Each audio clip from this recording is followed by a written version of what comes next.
You've got this 4-year period that has been carved out of your lives by society. It's given you an identity, like a high quality identity, and freedom at the same time. Man, you're not going to get that again in your life. You've got a respectable identity, university student, and complete freedom associated with that, or as near as you're ever going to get. And you've got these unbelievable libraries that are full of the writings of people who are intelligent and articulate beyond comprehension. And you know, and you can go there and you can learn all this. And you might think, well, why should you learn it? Well, you learn it to get a job, or you learn it to get good grades, or you learn it to get a degree, and that's all nonsense. It's nonsense. The reason that you come to university to be educated is because there is nothing more powerful than someone who is articulate and who can think and speak. It's power, and I mean power of the best sort. It's authority and influence and respectability and competence. And so you come to university to craft your highest skill, and your highest skill is to be found in articulated speech. And if you're a master at formulating your arguments, you win everything. And better than that, when you win everything, everyone around you wins too.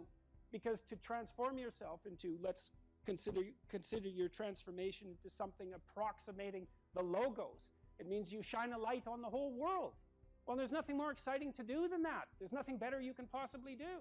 And to think that you're coming to university to be, you know, trained to have a job, it's like, great, that's a hell of a lot better than being unemployed and covered with Cheeto dust while you're snacking away in front of your video game in the basement. You're spectacular. You're all capable of being world beaters.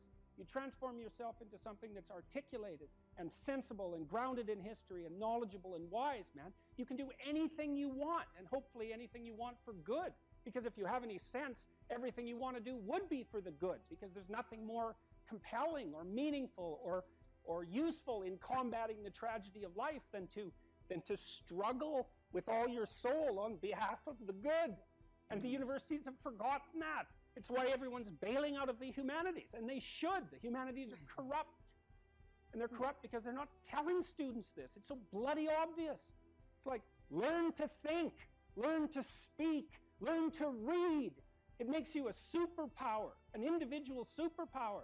You have and I don't understand why that isn't just told to students. It's not that hard to understand, and everyone wants to hear it. It's like, really, I could do that? I could do that? It's like, yeah, really, you could do that.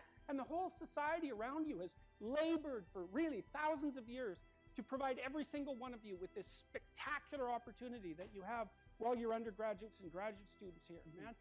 Everyone's just praying that you would come here and manifest everything that you could manifest. And that's what you should be doing, instead of waving placards and complaining about how you're oppressed, for God's sake. The only reason you're not rich is because you're young. You know, that's the best. Really, if you look at the 1% even, the dreaded 1%, you know, most of those people are old. Why? Well, when you progress through life, if you're reasonably successful, you trade in your promising youth for your wealthy old age, but you're still bloody old. Would you trade it? Would you trade your youth for that? Like, if you factor age out of the economic equation, things look a lot different. Well, of course older people have more money. If they have any sense, they've been collecting it for their whole life. Is that somehow unfair? It's not unfair unless you want to be poverty-stricken when you're 70. And you don't want to be poverty-stricken when you're 70. So I just don't understand what's happened to the universities. I can't believe that you're not told when you come the first day, look, man, you're here on a heroic mission. You're going to take your capacity to articulate yourself to levels that are undreamed of. You're going to come out of here unstoppable. You're going to be able to do anything you want. It's like, that's what you're here for. Instead, you're taught that, well, you know, the world's a pretty oppressive place, and you're probably the bottom of the victim pile, and there's virtually nothing you can do about it except, you know, deconstruct the patriarchy. And it's so weak-kneed and so pathetic that universities should be embarrassed that that's what they're peddling to students. I'm embarrassed by it. Imagine someone that you treat well, that you love, then try to treat yourself that way. You got to detach from yourself a bit. You got to think, okay, well, I'm a person among other people, and I deserve at least as much respect as a person among other people, and I should be trying to help myself across time. And instead of being self-contemptuous and self-destructive, I need to take care of myself as if I'm potentially valuable, and to lay out my life that way. And so that's what that chapter is about. And it's hard for people, you know. They don't take care of themselves as well as they should. And I don't mean, you know, take care of yourself. I mean, that isn't what I mean. It's like, it's not a moralistic attack. It's like, it's an encouragement to give yourself a bit of the benefit of the doubt. And it means take care of your room, take care of your things, like have some respect for yourself as a well, I would say in some sense as a miraculous being, because that is actually what you are. There is a lot of potential within you, and there's many things that you can do, and you're necessary more than you think to the unfolding of things. Like, if you make a bunch of bad decisions, things get worse. Not just for you. Like, things get worse. And maybe way worse. Like, I don't know what mistakes Stalin's mother made. You know? And she probably didn't necessarily think they were that important. But it turned out they were pretty important. Mm-hmm. You don't know how your actions echo. And so it matters what you do. And so part of what you do is you want to treat yourself as if what you do matters.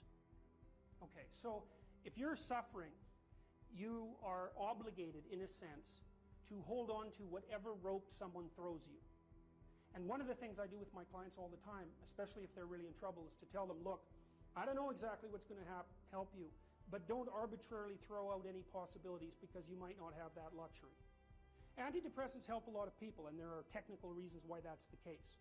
So that's a simple answer. It's not relevant to what I already described, except that if you're offered a gift by your society and it works, try it. I don't care what your presuppositions are. Apart from that, lots of the time you see people who are suffering with depression, for example. There's a multitude of reasons, but I'll take one common reason. You could think about it as associated with the story of Peter Pan. Now, Peter Pan is someone who won't grow up, right? Now, the problem with Peter Pan is he gets to be king, but it's king of Neverland. Neverland doesn't exist. So being king of nothing isn't that helpful. Well, one of the things that you often see with people who suffer from depression, and I'm not making a blanket statement about the cause of depression because there's lots of them, is that people who don't have enough order in their life tend to get overwhelmed. So, for example, if someone comes into me and to see me and they say they're depressed, I always ask them a very standard set of questions. Do you have a job? If you don't have a job, you're really in trouble in our society. First of all, your biological rhythms tend to go off the rails right away, because there's no reason to go to bed at any particular time, and there's no reason to get up. And for many people, if they don't get up at the same time, they foul up the functioning of their circadian rhythms, and that's enough to make them depressed right off the bat, especially if they start napping during the afternoon. They also don't have a purpose. People aren't good without a purpose, and this isn't hypothesizing. We absolutely understand the circuitry that underlies positive emotion.